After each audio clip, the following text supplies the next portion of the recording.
This podcast is sponsored by Talkspace. You know when you're really stressed or not feeling so great about your life or about yourself? Talking to someone who understands can really help. But who is that person? How do you find them? Where do you even start? Talkspace. Talkspace makes it easy to get the support you need. With Talkspace, you can go online, answer a few questions about your preferences, and be matched with a therapist. And because you'll meet your therapist online, you don't have to take time off work or arrange childcare. You'll meet on your schedule, wherever you feel most at ease. If you're depressed, stressed, struggling with a relationship, or if you want some counseling for you and your partner, or just need a little extra one-on-one support, Talkspace is here for you. Plus, Talkspace works with most major insurers, and most insured members have a $0 copay. No insurance? No problem. Now get $80 off of your first month with promo code SPACE80 when you go to Talkspace.com. Match with a licensed therapist today at Talkspace.com. Save $80 with code SPACE80 at Talkspace.com. Hey, warmer from the low! Welcome to lovely Las Vegas for Coast to Coast Hoops with myself, Greg Hoops Peterson, now part of the VSiN Family Podcast.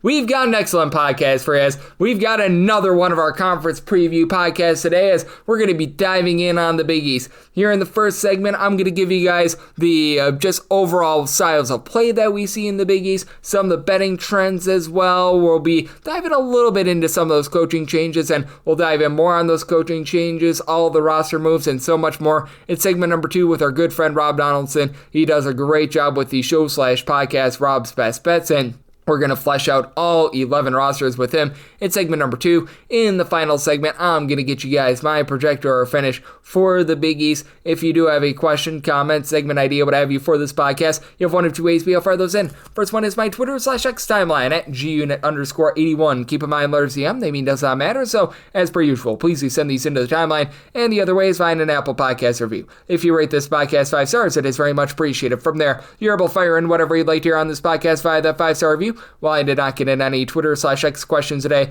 everything is powered by EdgeBoost. EdgeBoost is making sure that bettors are able to have access to their funds whenever and wherever. With EdgeBoost, 100% of gambling transactions do get approved, and when you go to EdgeBoost.bet, put in that promo code of Greg, G-R-E-G. That'll get you a dollar for dollar match on your first deposit up to $25. Now let's take a look at a Big East that has a lot of slower teams with regards to their style of play. Now, St. John's is a team that has really cranked it up ever since Slick Rick Pitino has gotten in the fold. You take a look at the St. John's team, and they were pretty much your most up-tempo team in the conference last year, and they were also a dominant team, a top 10 team in terms of points allowed on a per-possession basis. I'll get into that in a second, but for St. John's, they are playing at an up-tempo pace of 39th in the country in terms of total possessions per game. You have a few teams that are neither here nor there with regards to their style of play, like DePaul, 167th with regards to total possessions per game. Butler was 223rd, but you're going to find in this conference, there's a lot of teams that they do like to take things a little bit more low and slow. It's going to be very interesting to see what we get out of Villanova this year, because with Villanova under Kyle Neptune, this was certainly a little bit of a slug of a team, 356th in the country in terms of total possessions per game. Now you've got a big-time coaching change with Maryland under Kevin Willard last year, being 78th in the country in terms of total possessions per game. Now you do take a look at the track record of Kevin Willard. Typically, it seems play a little bit more slowly, but no doubt about it, not a team that's necessarily just absolutely running it and gunning it. And then you do have a few teams that you know that they're going to be playing slow, more defense-oriented, like UConn last year in terms of their total possessions per game. They were clocking in as one of the slower teams in all of college basketball, as they rated 321st. So without question, they're a team that is looking to be able to dial it back a little bit more. And then additionally, you've got a Georgetown team under Ed Cooley that I think is very interesting as well. They were about 196th in the country in terms of total possessions per game. Providence is a team that likes to slow things down a little bit more as well, 244th in the country in terms of total possessions per game. And Marquette has been a little bit up, down all around, but they have found themselves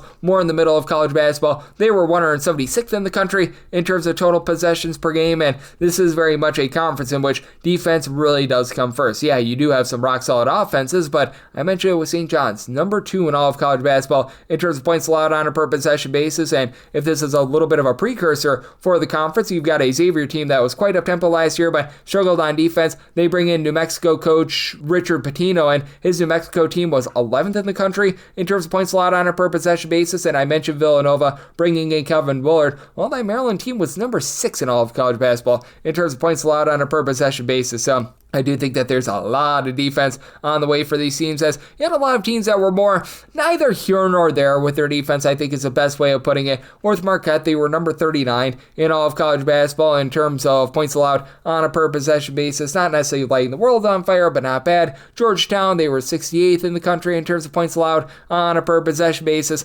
Again, a pretty solid defensive team. It was much better than their offense, but still, you would like to see that be a little bit better. And then you had some teams that were a little bit, shall we say, up, down, all around with regards to the way that they were defending. As for Creighton, in terms of points allowed on a per possession basis, they were number 97 in all of college basketball last season. Providence is always a team that you expect very good defense from, but they were all the way down to 217th in the country in terms of points allowed on a per possession basis. I do think that there's going to be a little bit of a bounce back there, and with the UConn Huskies, it was very interesting because they were one of your more dominant teams on defense at home last year. When they were on the road, that's where things really took a big giant pitfall. As for UConn, in terms of their opponent's three-point shooting percentage away from home, they were one of the worst teams in all of college basketball last year, and DePaul really struggled as well. They were outside the top 300 in terms of points allowed on a per possession basis when they were specifically away from home last year, and for UConn, 106th in the country in terms of points allowed on a per possession basis. So I do expect that to be a whole heck of a lot better this season, and when it comes to the three-point shooting of this conference, can be a little bit hit or miss, as Xavier was your, by far, top team in this conference with regards to their three-point shooting. And as a matter of fact, the top two teams with regards to three-point shooting in this conference have new coaches, as Xavier, they shot 39.1% from three, Villanova shot 39% from three, number 4 and number 5 respectively in all of college basketball. So you could probably expect to see a little bit of turnover and a little bit of changeover there. UConn last year was a pretty solid three-point shooting team. They gave it up a little bit more than they actually popped it from three, but still, with this UConn bunch, they were shooting about 34.8% from three. That was 120th in all of college basketball. Marquette, for as good of guard play as they had, they were just 237th in the country in terms of their three-point shooting percentage, and St. John's will be much better than this, but I mean, even though they ran the conference, they were 340th in all of college basketball with regards to their three-point shooting percentage. Butler was a relatively good three-point shooting team. They were 31st in the country. They shot 37%, but they're looking to play a little bit more defense-oriented as well, so going to be interesting to see a little bit of the changeover they had there in Georgetown. Well, they had a little bit of a tough time popping it and locking it from three-point range as well. For Georgetown, 252nd in the country in terms of their three-point shooting percentage. And when it comes to trend-wise and what we saw on the betting front, that did lead to a lot of unders just all throughout the conference, with St. John's being one of your best under teams in all of college basketball because they played super-duper fast, and they, despite playing super-duper fast, did not really give up a whole heck of a lot of points. As for St. John's, they were one of your best teams to the under in all of college basketball, as their under percentage was 58.3%, 21 unders to 15 overs, and as a matter of fact, you only saw 4 of the 11 teams in this conference play more overs than unders, and the over in Providence still wasn't even profitable. You need to hit 52.4% to be profitable on a minus 110 spread, and for Providence, they were not that with regards to their totals: 16 overs, 15 unders, and a push. With their good three-point shooting, Butler was a relatively good team to the over. They were one of the 3 teams that was able to actually make you money with regards to the over overall for the season last year, as they went 21 overs, 13 unders, and a push. Villanova, 21 overs, 14 unders, and a push. And then DePaul, with the way that they were able to be quite a bit more efficient on the offensive end, 19 overs to 15 unders. Meanwhile, for Marquette, 13 overs, 19 unders, and 2 pushes. One of the few teams in the conference that were able to generate turnovers. And then you had Georgetown, 19 unders to 15 overs. Seton 17 unders, 14 overs, and a push. And then UConn, Xavier, they were both either 16 overs to 18 unders or 16 overs, 18 unders, and a push. And Creighton was a break-even 18 and 18. Meanwhile, if you take a look at the against the spread results and just how the home and road splits really went in the Big East. With the Big East, it's a relatively spread out conference. You've got a school out there in Creighton that is based out in the Midwest. Obviously, you've got a lot of teams out east in the great state of New York, what have you. So travel is a relatively big deal with regards to this conference, but the road teams were able to do quite well. Creighton, who I just mentioned, 9-3 against the spread on the road. St. John's, 6-2-2 against the spread on the road. So you had Georgetown go 7-5 against the spread on the road. Lots of teams that were right around about 500. For Butler, 5-5-1. Xavier, 6-6. Providence, UConn, 6-5 against the spread away from home. And the teams that really had a rough go of it: Marquette, 5-8 against the spread on the road. Seton 4-7 against the spread on the road, and then Villanova, they went 3-8 against the spread on the road. And if you're looking at your biggest home court advantage, Providence has always been known for having the dunk and being so rock solid, but they were 7-9 against the spread at home. But it was Villanova who went 11-6 against the spread at home. They very much got downgraded after they took that loss outright to Columbia last season. But Xavier 10-7 against the spread at home. St. John's 11-8 against the spread at home. Obviously, MSG has been able to get rocking and rolling a little bit more. And if you just take a look at the way that things went in terms of favorites versus underdogs within the conference, favorites, you had a few teams that really thrived in this role. St. John's was 19-12-1 against the spread as a favorite, and Xavier was 14-7 against the spread as a favorite. I mean, this was not necessarily so much in conference, but DePaul was 8-3 against the spread as a favorite as well. But Providence, they were 3-9 against the spread as a favorite. UConn 11-15-1 against the spread as a favorite. Villanova 12-13 against the spread as a favorite, and then Butler and Marquette were both 500 against the spread as a favorite. So you can tell the favorites, they were able to do relatively okay, but you had some teams that were just very good as an underdog. Creighton was 8-3-1 against the spread as an underdog. Now, the teams that were not good as an underdog, they were the teams that really struggled straight up. DePaul 9-14 against the spread as a dog. You had Seton Hall go 11-14 against the spread as an underdog. Marquette 1-5 against the spread as an underdog. That was just miserable for them, but you also did have Providence go 11-9 against the spread as an underdog as well. And if you just take a look at the way that this conference was able to perform in their non-conference games, it was one of the better performing conferences in all of college basketball. Yeah, you did have a couple letdowns with Providence and Seton Hall going 4-7 against the spread in non-conference play. Xavier was 6-7, and Creighton 5-7-1 against the spread in non-conference play, but UConn still won 8-4-1 against the spread in non-con play. Marquette 7-4-1 against the spread outside the conference. St. John's was 8-5. DePaul was 7-5. You had Georgetown and Butler both go 7-6 against the spread outside the conference, and then Villanova was 7-7. So very intriguing conference here. Lots of fun to be had in the Big East, and we're going to be looking at all these rosters and so much more next with one of our good friends, Rob Donaldson, who does great work with the show/podcast Rob's Best Bets. He joins me on the flip side right here on Coast to Coast Hoops with myself, Greg Peterson, now part of the Beast and Family Podcast, the Big East Conference Preview Edition. Are you interested in effortlessly growing your Bitcoin portfolio? I sure am. The Bitcoin credit card by Gemini earns you Bitcoin back on every purchase. Use it like any credit card. Buy lunch, gas, or your weekly groceries, and you'll earn up to 4% back instantly in Bitcoin or one of over 50 other cryptos straight to your account.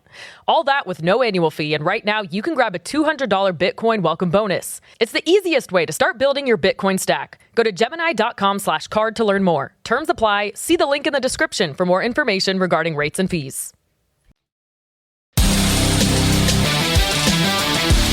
We're back in lovely Las Vegas for Coast to Coast Hoops with myself, Greg Peterson, now part of the Beast and Family Podcast. This is the Big East Conference Preview Edition, so great to be able to get this man aboard as we've got Rob Donaldson aboard. He does such great work over at the show/podcast Rob's Best Bets. I know that he's hard at work getting stuff for the upcoming college basketball season. In the meantime, he is doing such an amazing job taking a look at all that we've got in terms of baseball front as well here throughout the postseason. You're able to follow him on the old Twitter/X at RobDFB. And Rob, it's always a pleasure, my friend. Thank you so much. Yeah, thank you for having me on, Greg. Obviously, we've done a lot of these conference previews together, and the Big East is just one of those conferences that when you look at the top, look at the bottom, a lot of roster turnover, a lot of new head coaches, and a lot of competition from top to bottom as well. So I'm here excited to be talking about it with you today.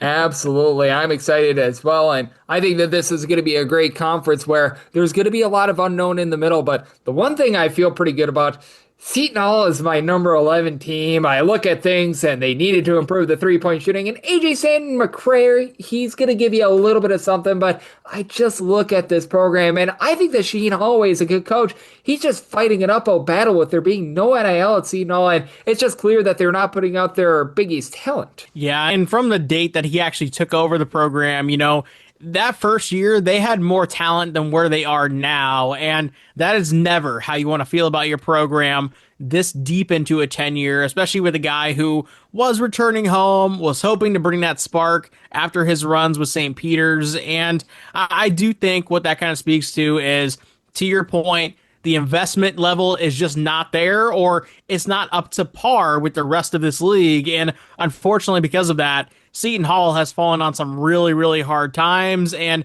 I'm right there with you. This would be the team that I have squared away at the bottom. Yeah, I think that it's going to be rough for them, and I know that there's a lot of people who are going to be picking Butler towards the bottom as well, but I just still think that Thad Matta is a relatively solid coach. And I look at the guys that they brought in. Michael Jai 2 years ago was really good at Pepperdine, and he just wasn't necessarily a great fit over at Gonzaga. Yohan Traore is a rock solid piece down low. Finley Bizjack coming back to be able to guide the offense is big. I like Jalen Jackson, and I think that this is a year where things finally get online for Thad Matta and Butler, and I think they take some strides forward. It's always one of those kind of weird things when you see a guy like a Thad Matta who's turned over so many different rosters, experienced success so many times over, and now he's kind of falling in this weird plateau. And because of that, I'm not necessarily, I guess, bullish about the Butler Bulldogs in terms of, thinking they're going to compete in the top 4, top 5 of this league.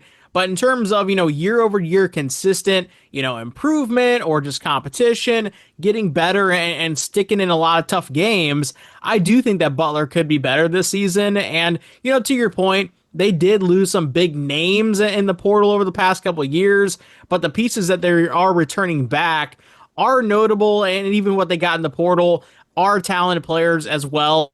So this is like one of those teams that could surprise as sort of a middling dog or darling rather. And I do think that's kind of where the Butler value lies on the betting front. Yeah, I think that this is more of a middle, maybe bottom middle of the conference team, but a team that I think is going to be able to cover a lot of spreads. And I think they're going to be quite pesky this year. As Rob Donaldson, who does great work with the show/podcast Rob's Best Bets, he joins me right here for the Big East Conference preview edition of Coast to Coast Hoops. And this team I find to be interesting with Georgetown because they bring in Langston Love. He had his season cut short a little bit over at Baylor last season, but as we know, this is a rock-solid scorer that has done so at the Big 12 level. KJ Lewis comes in from Arizona. They return Malik Mack from a season ago, but it feels like they're taking, shall we say, some flyers on guys that just have never really panned out in terms of their projections when they were coming out of high school. Like Deshaun Harris-Smith was supposed to be the bee's knees over at Maryland, and boy, instead he was just on his knees begging to be able to get to 3 points per game, so that was not great. Vincent Iwuchukwu,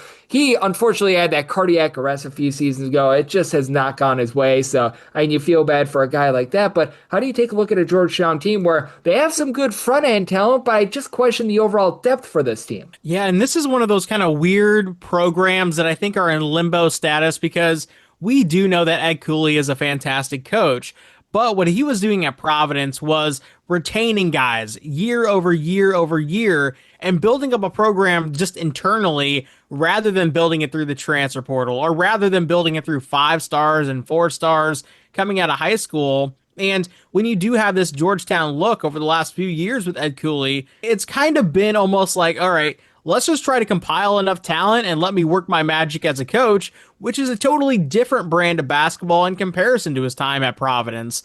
And so where does that kind of leave us? The best answer, honestly, is I don't know. And Georgetown, I think, could be one of those teams that year over year has kind of these weird highs followed by weird valleys. And that just might be what we end up getting.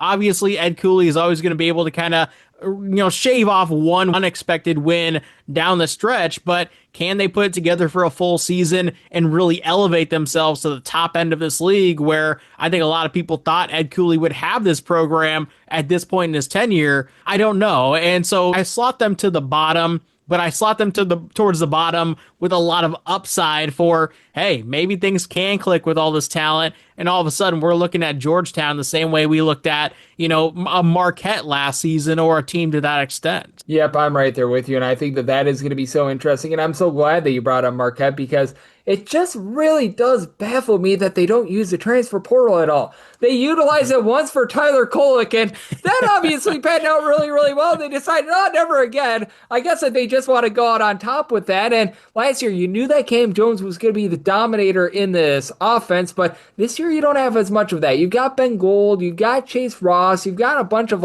former top 100, top 150 recruits that haven't necessarily fully followed through on their overall potential. But how do you take a look at a Marquette team that there's no doubt about they've got a lot of chemistry, but they just don't have that dominant guy like they had a season ago? Yeah, and I think when you look at the entire totality of the Big East, the teams that I think are retaining the most pieces aren't necessarily the most talented teams. And so from that standpoint, how do we view a team like Marquette that is returning a number of minutes, over 50% of their minutes, but to your point, didn't utilize the transfer portal, is kind of in this status of, who is that go-to guy, go-to scorer this season, or is it more so a star by committee scenario?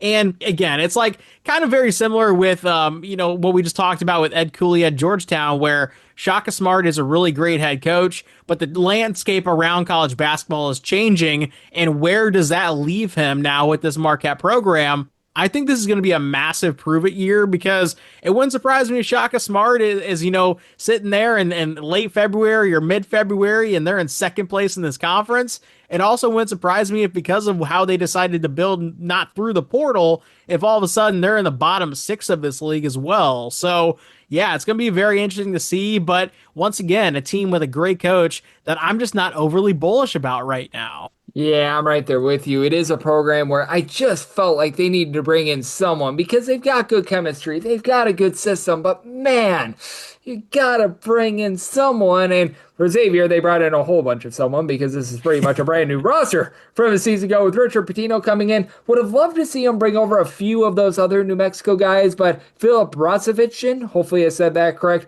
he comes on over. You've got Isaiah Walker, a nice double-figure score over at Belmont. Gabe Pizzotto was rock solid over at Evansville last year, but they are banking on a whole bunch of mid-major guys being able to take a big giant leap forward. And I do think that for Xavier, while they do have some nice individual pieces, for one, I just fear that they don't have that go-to guy. And two, the leap that a lot of these guys are going to need to take from the mid-major level, I think might be a little bit too great for them. I think that's ultimately where Xavier is kind of in this rebuild process. It's crazy to say rebuild process after obviously they made the NCAA tournament last season, but they're at a point right now where Sean Miller's gone. They bring in Richard Pitino. He's returning 0% of his minutes from last year. It's a whole new look roster. And when you're talking about this style of ball that we've seen from Rick Pitino, kind of assuming that he's going to implement a very similar style here at Xavier, that's not something that immediately just, exudes success, especially in a league that's a smaller league. You can't really pick on a number of teams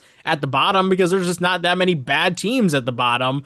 And I do think that Xavier, although they're going to have their moments this season, it wouldn't surprise me if they're one of the first 4 out, or if they're just kind of out of the NCAA tournament picture altogether. But in those kind of pickup type of spots where this style could really do numbers against a team that maybe is a slower pace, like a St. John's, for example, or a Villanova, and maybe even a UConn to an extent. I could absolutely see them kind of picking off a couple of those teams and having those high moments. But ultimately, I don't think this is a team that game by game is going to be one of those consistent teams that you can back on from a betting standpoint. Yep, I'm right there with you with Xavier. I do think that it might be a little bit teeter-totterish, and it could be a case where they start off weak and then they pick up a little bit of steam as these guys gain chemistry. But certainly there's a lot of questions on that front, as we do have Rob Donaldson, who does great work with the show/podcast, Rob's Best Bets, joining me right here on Coast to Coast Hoops. And no doubt this is a coaching change that is very, very much been talked about here in the offseason with Villanova. They go on over to Kevin Willard, and would have loved to have seen him get more than just a Farrah Gapere from Maryland, as Maryland, as we remember last year, a great starting 5 and nothing else, and he didn't get any of those starting 5. He does have, though, Tyler Perkins returning from a season ago. He was rock solid in the backcourt. Duke Brennan is going to be nice down low, and I think Kevin Willard is a great coach. I think some of these pieces are solid, but when I look at this roster, it just doesn't scream upper half of the Big East to me. Yeah, and that's where I think the upside is there, in my opinion, for Villanova to kind of rise into that crop. But if I'm doing a true projection of how I think they're going to play out, I do think this is going to be a team that kind of falls into that Marquette tier. I don't think they're going to be as inconsistent as Xavier, because what we've seen from Kevin Willard over the years, whether it was at Seton Hall or at Maryland in the early goings, is they did have kind of this scrappy, relatively high floor to all of those seasons. And, Villanova obviously has fallen on some harder times, and this is still a prominent school in terms of a brand, building in a recruiting basis, bringing in the transfer portal guys, bringing in high school recruits as well. And so ultimately, I think in year 2, year 3, we're going to see this Villanova program really kind of elevate itself back up into that mix. But if we're looking at it just from a straightforward standpoint, I don't think that Kevin Willard is a top 4 head coach in this league. I also think that this roster is a little bit limited in terms of what their true ultimate upside can be. And so for that reason, I'm kind of viewing them almost in lockstep to how I viewed them last season. The only difference being that I think the 21-15 that they went last year was almost overperforming in a way based on not a true reflection of how good they actually were or how bad they actually were rather. And I think a 21-15 record this season would actually be kind of an inspiring sort of thing as it heads into year 2 with Kevin Willard. Yep, and I do think that with Kevin Willard, it just is a case where he's probably going to need this year to be able to set up his style, to just be able to see, all right, which of these guys on the roster actually fit what I'm looking to do, and which you're not. Probably going to have a lot of transfers coming in next year as well, so that is going to be of intrigue. And when it comes to this program, it's going to be interesting to see what we get in year number 2 out of Chris Holtmann, because for DePaul, they have been, well, the skid mark on the underpants of the Big East for a very, very long time, but they weren't as much of a skid mark last year. Still not necessarily great, but you saw some upside there. They bring back Landon Blocker. They bring back CJ Gunn. Now, losing Connor Enright, who was a great facilitator, that's going to be hurting them, but they've got some upside guys down low. Kamen Maker, he just wasn't unable to see the floor over at St. John's, but he comes in, and Jay Benson is a relatively good rebounder, and I don't think that DePaul is going to be finishing really above like the bottom 4, bottom 5 of the conference, but I think that this is going to be a very pesky team, and I think that DePaul is going to pick off some teams that we might not necessarily expect this year. Yeah, and I'm actually very, very bullish on DePaul because, you mentioned Connor Enright, and yeah, losing him for the totality, obviously he's gone off the roster, is definitely huge, but that team really actually hit the biggest skids during their season when he was dealing with injury and in and out of the lineup. And that was kind of the entire back end of the regular season as well. And I do think sometimes that when you have that star, you're scheming around that star, you're building your offense, building a defense that sort of accommodates a guy who does run that point guard role really well, does shoot threes really well, plays good defense. Sometimes when you don't have that consistency of him being in the lineup, that can disrupt everything else. And so I do think when you're looking at DePaul and kind of assuming that they might have a little bit of healthier status at that point guard position, all of a sudden this DePaul, roster, this DePaul coaching staff that obviously features Chris Holtmann, but also Brian Mullins, who coached at Southern Illinois over the past, few years as well, prior to last season. I do think this is a coaching staff and a roster that all of a sudden could go from the bottom and the basement to like the top 6. And I do think the talent is enough there to have upside to reach that level. And from a betting standpoint, hey, DePaul is probably the basement in terms of inherent value. So I'm going to be backing them in the early goings and seeing if I can catch some lightning in a bottle. Yep, and with DePaul, I think that they could have another nice non-conference portion, as they were able to win a lot of those games and cover those games as a favorite against those mid-major teams, and I think that they might be able to do so once again this year. And then I think this is going to be the most intriguing team in the conference, as a lot of people are picking them number 1. I don't know if I can do so with St. John's, because who's going to play the point guard spot? Dylan Darling was rock solid over at Idaho State, but that's a big leap going from the Big Sky on over to the Big East. Ian Jackson, there's a lot of chatter about him having the ball in his hands quite a bit, but he's never really been a true point guard. Zuby Ejiofor is going to be rock solid down low. I like Hosea Sellers. Bryce Hopkins, if he can get a clean bill of health, he's going to be rock solid. And obviously, Dylan Mitchell's a good rebounder. For St. John's, the defense is going to be there. The low post play is going to be there. Who runs the point is such a big question, though. Yeah, and I do think when you're talking about St. John's investment into basketball, when you're talking about Rick Pitino,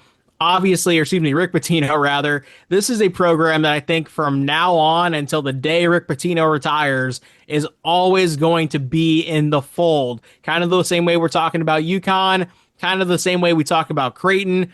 That's probably that top 3 mix is always going to be those 3 teams for quite some time until some of these other programs maybe build up and some of these other programs kind of fall down. And so when you are looking at St. John's, yeah, I think there's an argument on whether or not they're the best team. Personally, I don't think that they are. There's another team in the mix that I think is actually better and getting a little bit slept on. But St. John's is one of those teams that from a betting angle or betting perspective, rather, is going to be able to compete against any team in college basketball. They're also going to be able to cover some bigger spreads. They're going to be able to stick it on the road against some really good teams because of that stylistic approach. And for me, the biggest question with St. John's is, once they do get to the dance with the style that they've kind of been implementing, will they have enough firepower to get it done? Because obviously they played Arkansas last season in the NCAA tournament, fell flat offensively in that game, and all of a sudden they're out of the whole mix.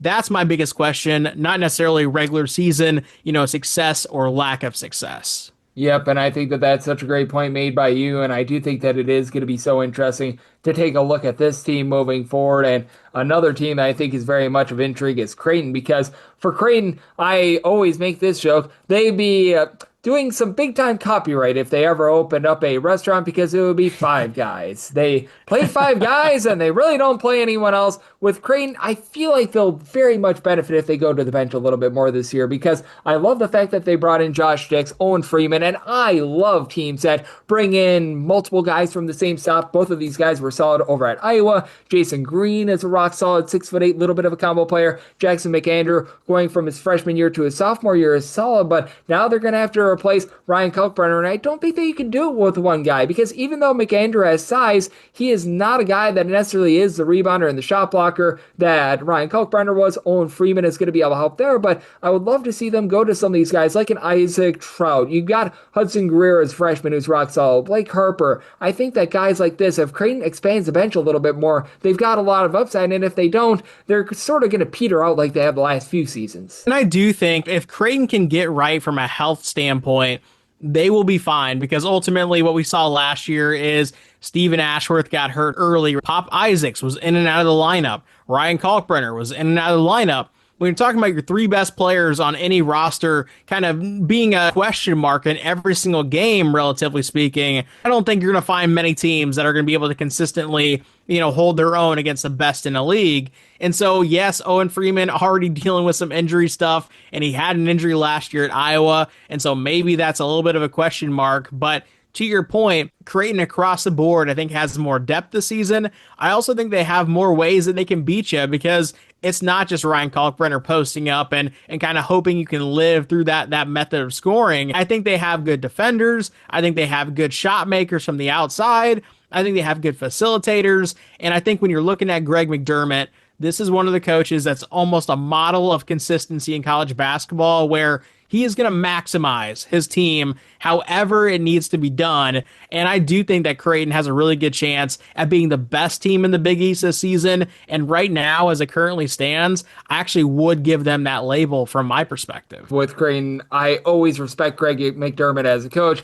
Like I said, always want them to go a little bit further into the bench. But that said, no doubt about it, they've got a lot of talent. And this is a team that I take a look at, and I feel like they're very much being slept upon. That'd be Providence. Now, Jalen Sellers needs a clean bill of health, was limited to 3 games last year over at Central Florida, but rock solid scorer over there in the Big 12 the last few seasons. Jason Edwards coming in from Vanderbilt is big. You've got Oswin. I don't know how to say that last name, but they've got Oswin, who blocked 2 shots per game in the Big East last season as well. Ryan Mela is back. They bring in Cole Hargrave. I look at this Providence team, and a lot of people have them well outside the top 25, like in the bubble of their NCAA tournament projections. And I think Providence is a team that can compete for like a top 4, top 5 spot in this conference. Yeah, Providence is kind of in this weird spot where obviously it's the next 10 year after, you just lost Ed Cooley over to Georgetown. It was a very weird set of circumstances where Ed Cooley did a lot to build up the Providence program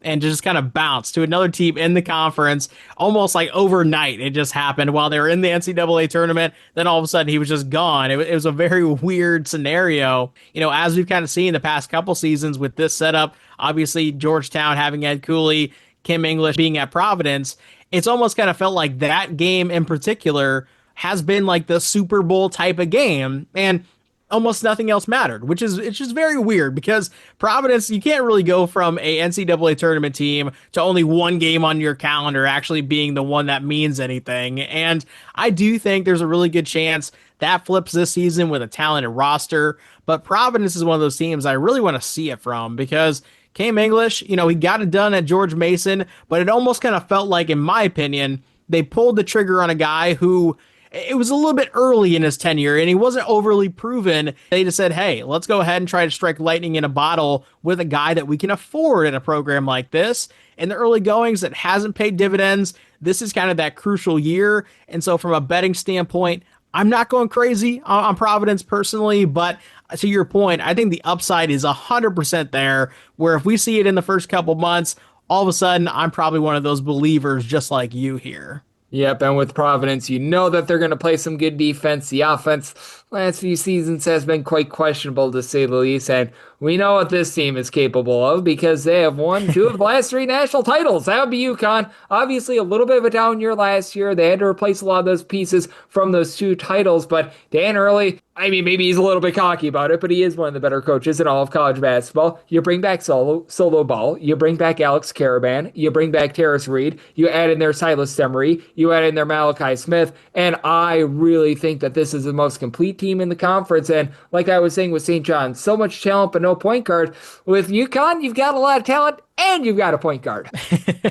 Yeah, and UConn's one of those inevitabilities where last season, I was very, very anti-UConn from a betting standpoint because after those 2 championship runs, I felt like they were carrying a lot of inherent value and fading them in the early goings and throughout the entire season, I thought paid some really great dividends. But if that was the worst version of UConn from a betting standpoint that we're going to see in some time, and that was the year to kind of sell on them at an all-time high, well, maybe this year is a good time to buy that little bit of a dip that you're getting after they went and got an 8 seed and still made the round of 32, by the way, and almost beat Florida. Like, they, even in the down year, quote unquote down year for UConn, they almost made a Sweet 16 and knocked off the team that eventually won the national title. Like, that's not something that you can take lightly. And to your point, they're returning a number of minutes and not just guys who were kind of in the fold as that 6th or 7th man or that back end, starter. No, they're returning some very, very key pieces to that last year's team. And I do think, to your point, UConn's once again going to be right up there, proving what they always prove. And they're going to be a team that I think this year is actually going to be a nice little buy low opportunity, as crazy as that sounds. Yep, and with UConn, in the non-conference portion, last 3 seasons, they have been your most successful against the spread team as well. Certainly doesn't hurt when you go undefeated against the spread in 2 straight NCAA tournaments. That's always going to be able to help, just like it always helps to be able to get you on this podcast, Rob, because you're a wealth of knowledge when it comes to college basketball. You do such an amazing job taking a look at this great game, and I know you're doing great work on the baseball front as well. So love to get people at home know what's all on tap for you and how people can follow along on social media and other platforms. Well, hey, I always love talking ball with you, Greg, and the Big East is shaping up to be a really fun league this year. And for those who want to follow my college basketball bets once that comes into season, or my Major League Baseball bets as they're going on right now, Twitter/X at RobDFB, and also on my YouTube channel, which is just my name, Rob Donaldson. But as always, Greg, I appreciate having me on, my man. It is always great to be able to get Rob aboard every single time he joins this podcast. He lends such great insights, and he did so once again today. So big thanks to Rob for joining me on the Baseball Betting Show, now part of the VSiN Family Podcast. And coming up next, it is that time of the podcast. I give you my projector or finish for the Big East. Are you interested in effortlessly growing your Bitcoin portfolio? I sure am. The Bitcoin credit card by Gemini earns you Bitcoin back on every purchase. Use it like any credit card. Buy lunch, gas, or your weekly groceries, and you'll earn up to 4% back instantly in Bitcoin or one of over 50 other cryptos straight to your account. All that with no annual fee, and right now you can grab a $200 Bitcoin welcome bonus. It's the easiest way to start building your Bitcoin stack. Go to Gemini.com/card to learn more. Terms apply. See the link in the description for more information regarding rates and fees.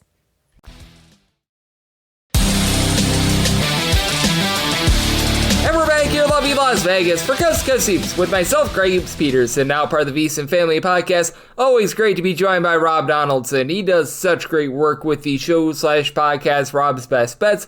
He has joined me for a few of these conference preview podcasts. Every single time he joins me, he lends such great insights, and he did so once again today. So a big thanks to Rob for joining me in the last segment. Now it is that time of the podcast. I give you my projector or finish for the Big East, as per usual, with any news and notes that I miss on the podcast today from Tuesday. Those will be polished up tomorrow. I know that Paul McMillan, a 20-point-per-game scorer over at Grambling, he has decided to redshirt, so we will be talking a little bit more about that tomorrow. Have no fear there. I always want to just give as much sparkle and shine as humanly possible to these conference previews, because I want to make sure that they're evergreen. I want to make sure that whether you're listening to this on October 8th, whether you're listening to this 2 or 3 weeks from now, that you're getting good information and that you're able to utilize this as a little bit of a guide for the upcoming college basketball season. So how about if we do dive into my projector or finish? And at number 11, this should come as a shock to nobody. It's Seton Hall. For Seton Hall, they really needed to address the fact that they weren't a great three-point shooting team last year, and they really didn't do so.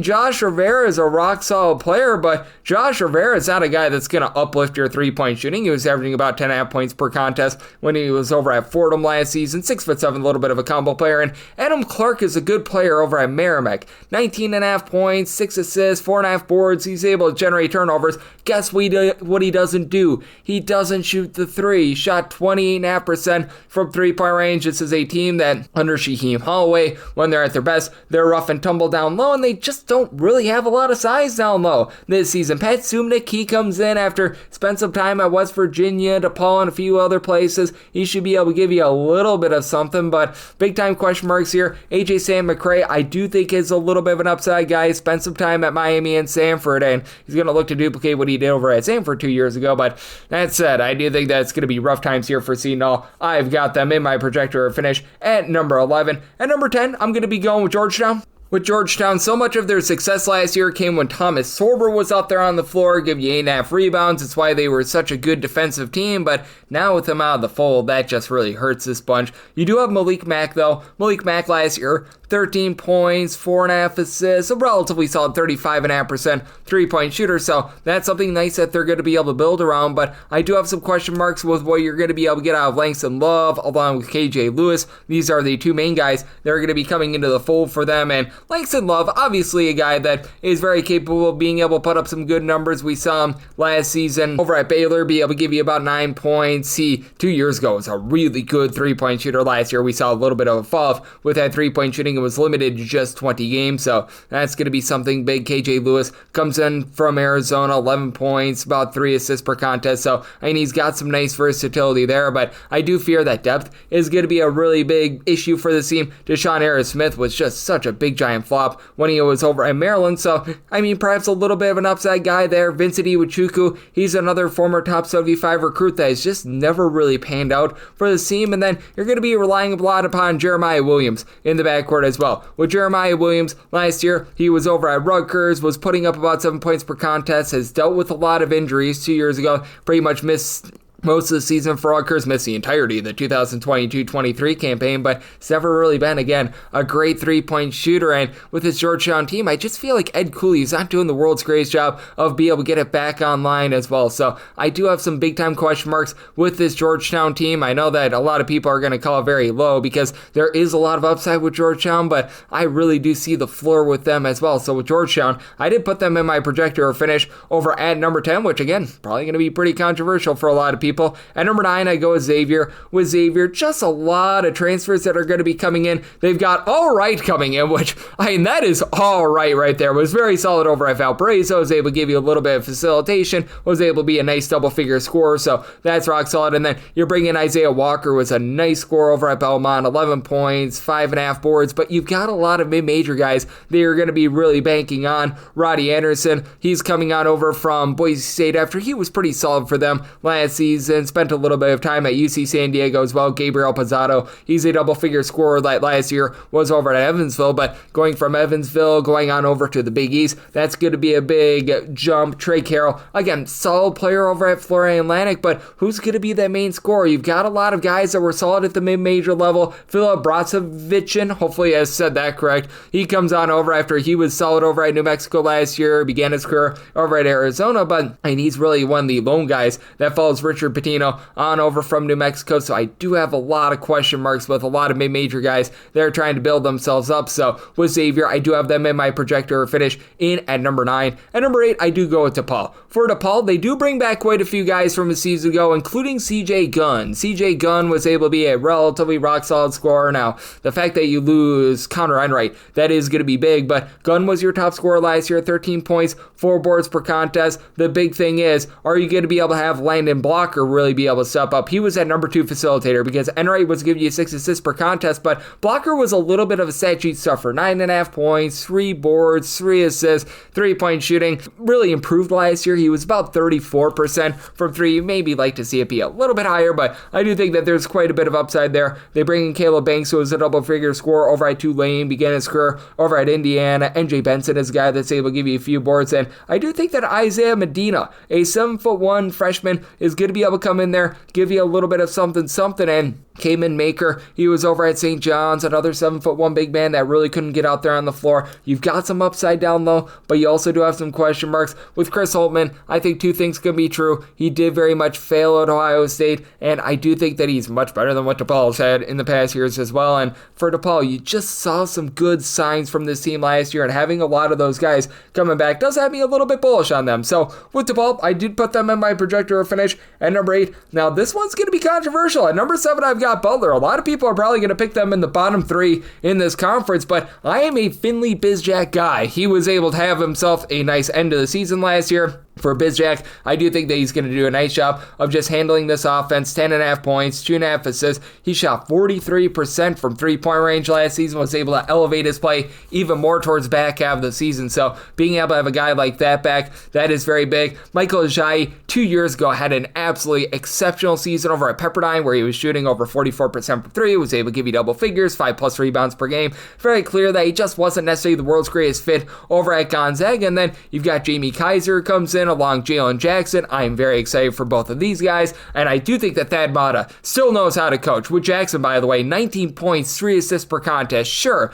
he's not going to completely light it up from 3, but I think that Ajayi is going to be better from 3-point range. Yohan Traore puts up some nice numbers over at SMU. 2 years ago, he was a beast over at UC Santa Barbara, so they're going to be rock solid down low as well. Drayton Jones is a guy that was a really nice shot blocker when he was over at South Carolina State. There's a lot to like here with this Butler team. I don't understand why people are picking them so low. I think that Thad Matta still knows how to coach, and as a result, I have a lot of upside here with this Butler team. I've got them at number 7 in terms of my projector finish. At number 6, I do go with Villanova. With Villanova, I just really thought that Kevin Willard was going to be bringing over a few more of his guys from Maryland. Obviously, Maryland was having the Crab 5, and they had pretty much absolutely nobody else last season, and there is some upside with this roster. Tyler Perkins is back after he was able to impress last season, began his career out there in the Ivy League, and I didn't have high expectations for him last year over at Villanova. He exceeded those with being able to put in there right around about 6.5 points, 4.5 boards per contest. Has always been a pretty rock-solid 3-point shooter, but when you can't bring back any of those 5 starters,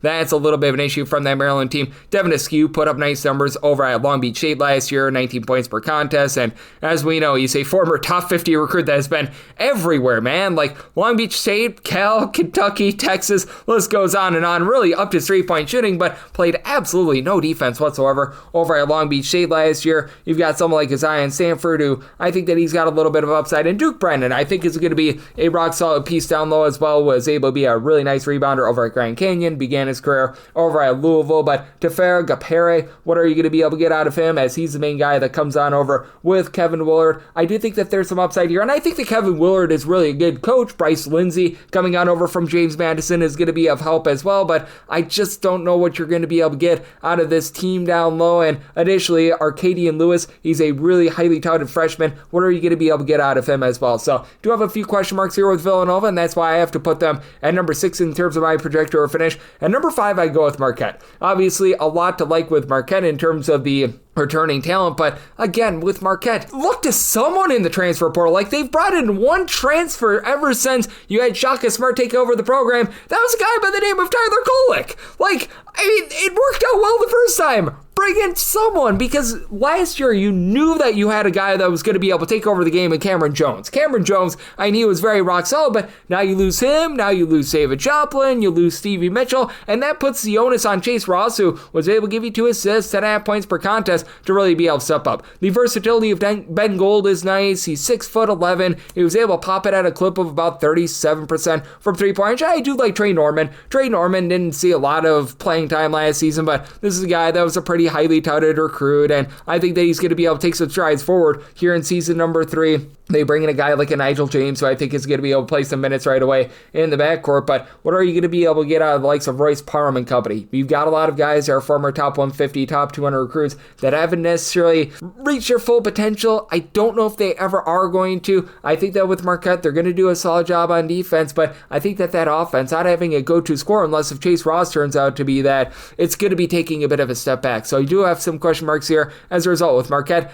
I had to set them in my projector finish at number 5. And number 4, I go with Providence. I really do think that Kim English has something good going on here. I recognize that there's quite a bit of, shall we say, turnover with regards to backcourt from a season ago, but I like the fact that they bring in Duncan Boom Boom Powell. This is a guy that is a little bit of a do-it-all sort of player at 6'8". He spent some time over at Sacramento State, spent some time over at Georgia Tech, 12 points, 5.5 boards last season in the ACC. I like his overall game and was able to up his three-point shooting as well, which I think that that's big for a Providence team that has had some, shall we say, iffy three-point shooting. Oswin, I am going to get this last name incorrect, Orasunwe, hopefully I got very least close. We're just going to call him Oswin. He took some nice strides forward last season, shot over 70% from the floor, 5.5 rebounds per game. Not a dominant scorer, but a guy that's able to give you, in Big East play last year, 2.1 blocks per contest. He is going to be a dominator down low. He's going to be one of the better low post pieces, I don't think just in the Big East, but perhaps in all of college basketball. But now the onus is on Jalen Sellers coming on over from Central Florida and really being able to elevate this offense. Was limited to just 3 games last season.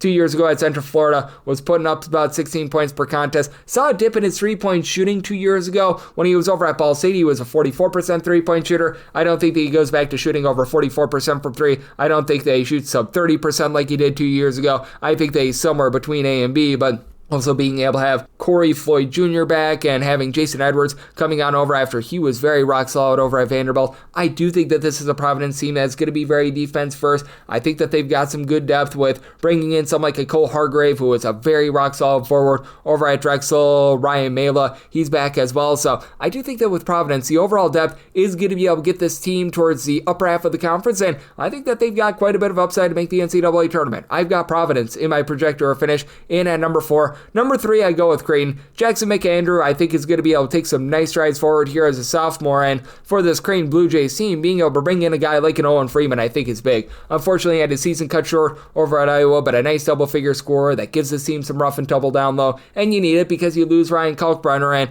with McAndrew, even though he's 6'10", he's a little bit more of a stretch big man, shot 35.5% from 3 with his 8 points per contest last season, and I always like these teams that they bring in multiple transfers from the same school, because not only do you bring in Owen Freeman, who was over at Iowa last year, you're bringing Josh Dix as well, and Josh Dix really has been able to blossom. He averaged about 14.5 points, shot over 40% from 3 last season over at Iowa. Obviously, with the 2 Iowa players in Freeman and Dix, you have to question the defense a little bit, but Freeman, he was able to do a nice job with his shot blocking, and I think the big key for Greg McDermott, utilize some of the bench, for crying out loud. Like this Creighton team for 3 or 4 years, if they were to try to open up a restaurant, they'd be probably getting sued for copyright, because it would be 5 guys. They play 5 guys and absolutely nothing else. Like they had Frederick King in past years, who transferred out of the program. That was a rock solid big man that could have given a little bit of a blow to Ryan Kalkbrenner. Use someone like an Isaac Trout, who transferred in a few years ago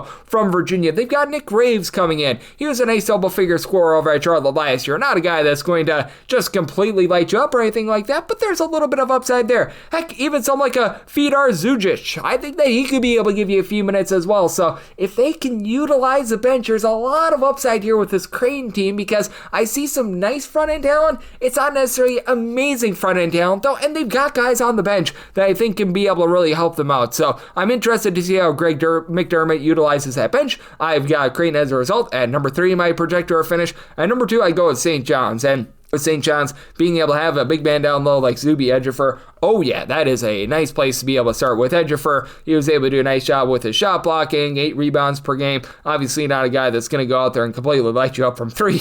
He tried to shoot some 3s last year, but he shot 22% from the outside. But fortunately for the St. John's team, they went out there, they were able to address the 3-point shooting. Jusan Sanan was a nice double-figure scorer over at Arizona State last year. I don't know what you're going to be able to get out of the point guard spot, though, because there's a lot of chatter that Ian Jackson might be that guy. Really, the main, shall we say, guy that has point guard experience at the Division I level is Dylan Darling, who over at Idaho State last year, he was able to give you 5+ assists per contest, and he was a 14+ point per game scorer over at Idaho State. But going from Idaho State to the Big East and being on a team with big-time expectations, that's a little bit rough. And when it comes to Jackson, he averaged less than an assist per contest last season. Nice three-point shooter at 39.5% from three, so that weakness of St. John's being outside the top 300 in terms of their three-point shooting percentage last year, that's going to be really uplifted. And the big wild card is Bryce Hopkins. Pretty much missed all of last season due to injury. What are you going to be able to get out of him this year? Because when Bryce Hopkins was rocking and rolling over at Providence a few years ago, it was a magnificent. During that 2022-23 campaign, 16 points, 8.5 boards, 2.5 assists, shot 36.5% from three-point range, but has played just 17 games the last 2 seasons. So you do have to have a little bit of question mark there, but I do think that he's going to be able to give you some good production this season. Dylan Mitchell is going to be rock solid down low, but again, that point guard spot is why I have to put this team at number 2 instead of number 1 in terms of my projector finish. As number 1, that is going to be UConn. With UConn bringing back Alex Karaban and solo ball is so big. And don't forget about Terrace Reed. Terrace Reed is a guy that over the last few seasons is able to give you 6+ rebounds per game. When it comes to ball last year, he shot over 40% from 3, 14.5 points per contest, and Karaban is able to give you a little bit of facilitation. At 6'8", he's able to shoot in the high 30s from three-point range. Brayton Mullins, as a 6'5" wing, coming in as a freshman, I think has a lot of upside in. They don't bring in a ton of transfers, but they bring in the right transfers, in my opinion. You're bringing a guy, Malachi Smith, who over at Dayton last season, he was able to do a good job of giving you over 4 assists per contest, did a nice job of really being able to guide that offense. Defense left a little bit of something to be desired, but I think that they are going to be able to do a good job there. It just feels like he's a better fit than Ada Mahaney was last year when he was coming on over from the WCC. And then Silas Emery, he was very good over at Georgia last season. 13.5 points, 3 assists, 4 boards, 37.5% three-point shooting. He fits exactly what this UConn team is looking to do. It was a Georgia team that they were a relatively mid-tempo team. You've got Eric Ribe, a true 7-footer that is going to be able to give this team even more depth down low. I don't think he's going to be Donovan Clingan or anything like that, but when you combine him with Terrace Reed, Alex Karaban, this is going to be a team that's going to be able to dominate down low, bringing in Smith to be able to help out with the facilitation, having solo ball, being able to pop it from 3, and Dan Hurley is still one of the best coaches in all of college basketball. Maybe a little bit arrogant in the way that he goes about it, but you know what? He's one of the better coaches in all of college basketball. I think that UConn is back for blood, and I think that they're back atop the Big East. I've got UConn at number 1 in terms of my projector finish, and that'll wrap things up for the Big East Conference Preview Edition right here on Coast to Coast Hoops, now part of the VSiN family of podcasts. A big thanks to our good friend Rob Donaldson, who does great work with the show/podcast Rob's Best Bets, for joining me in the last segment. If you do like what you're hearing from this fine podcast, Coast to Coast Hoops, you're able to subscribe wherever your podcast, Apple Podcasts, Google Play, Spotify, Stitcher, and TuneIn. If you have a question, comment, segment idea, what have you for this podcast, you have one of 2 ways we fire those in. First one is my Twitter/X timeline at GUnit_81. Keep in mind, Larzium, naming does not matter, so as per usual, please do send these into the timeline. The other way is via an Apple Podcast review. If you rate this podcast 5 stars, it is very much appreciated. From there, you're able to fire in whatever you'd like to hear on this podcast via that 5-star review, and I am with you guys every single day on this podcast, regular season and off season, and we now have 2 conference previews remaining, the SEC and the Big Ten, so I appreciate you guys tuning in today, and I'll be back with you once again tomorrow. Thank you. Are you interested in effortlessly growing your Bitcoin portfolio? I sure am. The Bitcoin credit card by Gemini earns you Bitcoin back on every purchase. Use it like any credit card. Buy lunch, gas, or your weekly groceries, and you'll earn up to 4% back instantly in Bitcoin or one of over 50 other cryptos straight to your account.